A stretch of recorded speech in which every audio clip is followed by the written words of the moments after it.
Justru laporan tahunan Suhakam dalam aspek itu saya kira cukup baik, dan saya bersetuju.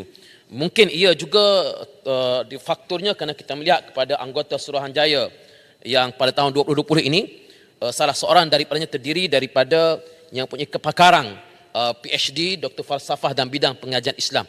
Saya nak mencadangkan dalam pelantikan Suruhanjaya ini juga perlu untuk dimasukkan mereka yang punya kepakaran yang diiktiraf di dalam pengajian Islam, supaya nanti sisi pandang Suhakam di dalam hak asasi manusia ini tidak lari daripada apa yang diletakkan oleh Islam sebagai agama persekutuan yang ditegaskan dalam perlembagaan. Saya ingin menegaskan bahawa di dalam perjuangan hak asasi ini tidak boleh sama sekali melanggar mana-mana bahagian di dalam perlembagaan persekutuan. Inilah yang perlu difahami secara dasar apabila kita membincangkan berhubung latihan kepada mahasiswa universiti berkenaan hak asasi manusia yang disebut oleh Suhakam, khususnya dalam isu pelarian dan konvensyen PBB seperti termaktub dalam laporan ini. Pendidikan hak kemanusiaan kepada pelajar universiti ini bagus.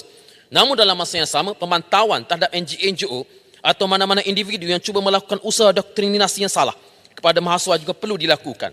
Kita tidak mahu usaha untuk menghalalkan LGBT contohnya, menular masuk ke universiti atas nama hak asasi manusia.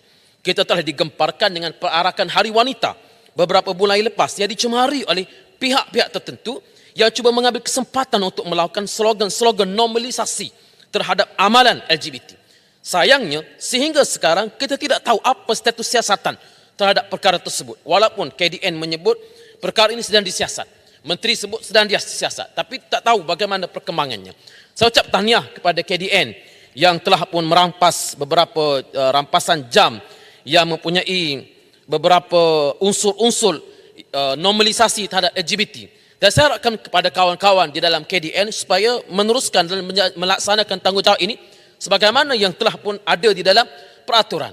Jangan kita tertekan dengan tekanan-tekanan antarabangsa. Sebagai contoh, hari ini saya baca Malaysia telah diletakkan sebagai negara kedua terburuk di dunia selepas menolak dan tidak menyokong secara terang-terang hak transgender.